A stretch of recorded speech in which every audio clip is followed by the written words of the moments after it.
வணக்கம். இந்த வீடியோ பதிவில் நம்ம பார்க்க இருப்பது, அதாவது நீங்கள் அசைன்மெண்ட் எழுதுறதுக்கான ஒரு சில டிப்ஸ் தான் நான் சொல்ல போகிறேன். ஸோ அசைன்மெண்ட் எழுதணும் அப்படின்னு சொன்னால் ஃபஸ்ட்டு வந்து யாராவது கம்ப்ளீட் பண்ணியிருந்தாங்கன்னா அவங்கள பார்த்து நம்ம அப்படியே எழுதணும் அப்படின்னு சொல்லி தயவு செஞ்சு நினைக்காதீங்க. அசைன்மெண்ட் வந்து நீங்கள் ஓனாக வந்து ப்ரிப்பேர் பண்ணுங்கள். ஃபஸ்ட்டு அந்த அசைன்மெண்ட்டுக்கான டேட் என்ன அப்படின்னு சொல்லி பாருங்கள். எந்த டேட்டில் சப்மிட் பண்ணியிருக்காங்க. ஸோ கரெக்ட் டைமில் சப்மிட் பண்ணுறது அப்படிங்கிறது ஒரு நல்ல குவாலிட்டி, ஸ்டூடெண்ட்ஸ்க்கான நல்ல quality. So number of pages எவ்வளோன்னு பாருங்கள்.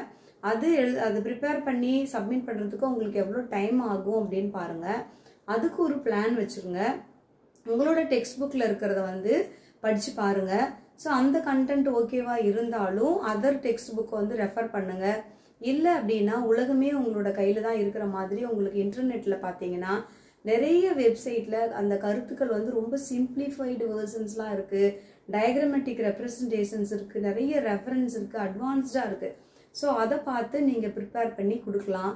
நீங்கள் அப்படியே புக்கை பார்த்து காப்பி பண்ணியோ இல்லை மற்ற ஸ்டூடெண்ட்ஸை பார்த்து காப்பி பண்ணியோ நீங்கள் கொடுத்தீங்க அப்படின்னு சொன்னால் அதனால உங்களுக்கு எந்த பெனிஃபிட்டும் இல்லை.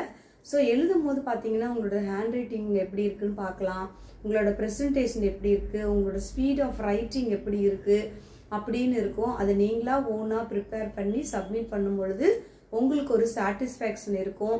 எக்ஸாமுக்கு அந்த கொஸ்டின் வரும் பொழுது இது நம்ம அசைன்மெண்ட் எழுதின கொஸ்டின் தான் அப்படின்னு உங்களுக்கு ஒரு ஹாப்பினஸ் இருக்கும். கண்டிப்பாக அது ஞாபகம் வரும். ஸோ இனிமேல் வந்து நீங்கள் அசைன்மெண்ட் எழுதணும் அப்படின்னா மற்றவங்களை பார்த்து காப்பி பண்ணாதீங்க.